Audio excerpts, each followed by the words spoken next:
സ്ത്രീകളിൽ നീ അനുഗ്രഹീത എന്ന് പരിശുദ്ധാത്മാവ് സാക്ഷ്യപ്പെടുത്തിയ പരിശുദ്ധ അമ്മയെ ചിതറിക്കപ്പെട്ട ശിഷ്യഗണത്തെ ഒരുമിച്ചുകൂട്ടി പരിശുദ്ധാത്മാവിനെ വർഷിച്ച് ആദിമ ക്രൈസ്തവ സഭാ സമൂഹത്തിന് രൂപം നൽകിയ പരിശുദ്ധ അമ്മയെ ഈ ദിനങ്ങളിൽ സഭ നിരാകരിക്കുകയും തരം താഴ്ത്തുകയും ചെയ്തിരിക്കുന്നു. 2025 നവംബർ 4 പരിശുദ്ധ അമ്മയെ ഒരു സാധാരണ സ്ത്രീയായി ചിത്രീകരിച്ച പ്രൊട്ടസ്റ്റന്റ് ആശയ സംഹിതകൾ അകമേ സ്വീകരിച്ച് ദൈവജനത്തെ വഴിതെറ്റിക്കാൻ പറഞ്ഞുവെച്ചത് അമ്മ സഹരക്ഷക അല്ല എന്ന വാദം. ദൈവകൃപ നിറഞ്ഞവളെ സ്വസ്തി എന്ന് ഗബ്രിയേൽ ദൂതൻ അഭിവാദനം ചെയ്ത പരിശുദ്ധ അമ്മ കൃപയുടെ മാതാവ് അല്ലെന്ന്. കന്യാമറിയത്തോടുള്ള പ്രാർത്ഥനയിലെ പ്രയോഗങ്ങളിൽ വ്യക്തത വരുത്തി വത്തിക്കാൻ.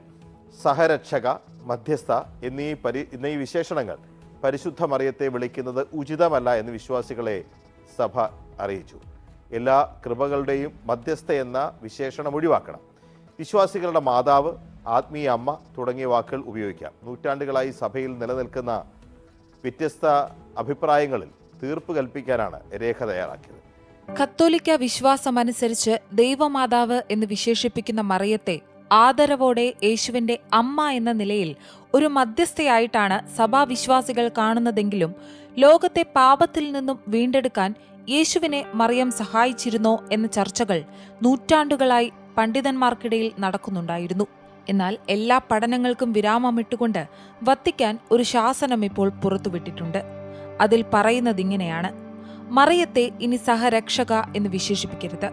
കാരണം യേശു മാത്രമാണ് ലോകത്തിന്റെ രക്ഷകൻ. ഇതോടെ പതിറ്റാണ്ടുകളായി മുതിർന്ന സഭാ പണ്ഡിതരെ ആശയക്കുഴപ്പത്തിലാക്കിയ ഒരു ആന്തരിക ചർച്ചയ്ക്കാണ് അവസാനമായിരിക്കുന്നത്. മറിയത്തിന് സഹരക്ഷക എന്ന പദവി നൽകുന്നതിനെ പരേതനായ ഫ്രാൻസിസ് മാർപ്പാപ്പയും ശക്തമായി എതിർത്തതാണ്. ഒരു ഘട്ടത്തിൽ ഇങ്ങനെയൊരു ആശയം ശുദ്ധ മണ്ടത്തരമാണ് എന്ന് പോലും മാർപ്പാപ്പ പ്രതികരിച്ചിരുന്നു. അവൾ ഒരിക്കലും തന്റെ മകനിൽ നിന്നും ഒന്നും എടുക്കാൻ ആഗ്രഹിച്ചിരുന്നില്ലെന്നും കഴിഞ്ഞ ഏപ്രിലിൽ അന്തരിച്ച ഫ്രാൻസിസ് പാപ്പ പറഞ്ഞിരുന്നു.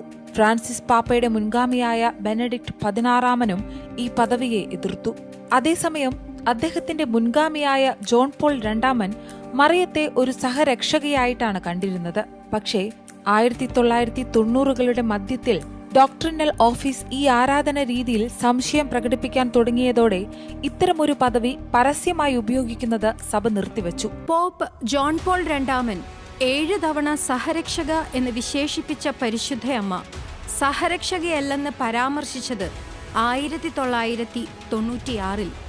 പിന്നീട് ബെനഡിക്ട് 16 എന്ന പേരിൽ പോപ്പ് ആയ കർദിനാൾ റാറ്റ്സിംഗർ ആണെന്നും പോപ്പ് ഫ്രാൻസിസ് 3 പ്രാവശ്യം സഹരക്ഷക എന്നുപയോഗിക്കരുതെന്ന് പറഞ്ഞിട്ടുണ്ടെന്നും മാറ്റർ പോപ്പുലി ഫിദലിസ് എന്ന രേഖയിലൂടെ പോപ്പ് ലിയോ 14 ഇതിന് അംഗീകാരം നൽകിയിരിക്കുന്നു എന്നും വത്തിക്കാൻ തന്നെ പുറത്തുവിടുമ്പോൾ പോപ്പ് ജോൺ പോൾ 2 ശേഷം സഭയെ നയിക്കുന്ന ആത്മാവ് ദൈവാത്മാവ് അല്ല എന്നത് സുവ്യക്തം. വചനവിരുദ്ധമെങ്കിലും കത്തോലിക്ക സഭയ്ക്ക് അപ്രമാദിത്വം ഉണ്ടെന്ന അവകാശവാദവും തെറ്റുകയല്ലേ? ഇനി മാറ്റി പറയാനും കഴിയുകയില്ലല്ലോ. ലോകം മുഴുവനും ലക്ഷക്കണക്കിന് പള്ളികൾ മാതാവിന്റെ മധ്യസ്ഥതയിൽ പണിതുയർത്തിയിരിക്കുന്നത് ഇനി എന്തു ചെയ്യും? ആയിരക്കണക്കിന് വിശുദ്ധന്മാരെ സഭ വാഴ്ത്തിയിട്ടുണ്ട്. അവരെല്ലാവരും മധ്യസ്ഥരുമാണ്. എന്നാൽ മാതാവ് മധ്യസ്ഥയുമല്ല. അപ്പോൾ മാതാവ് വിശുദ്ധന്മാരോട് പ്രാർത്ഥിക്കേണ്ടി വരുമെന്നാണോ?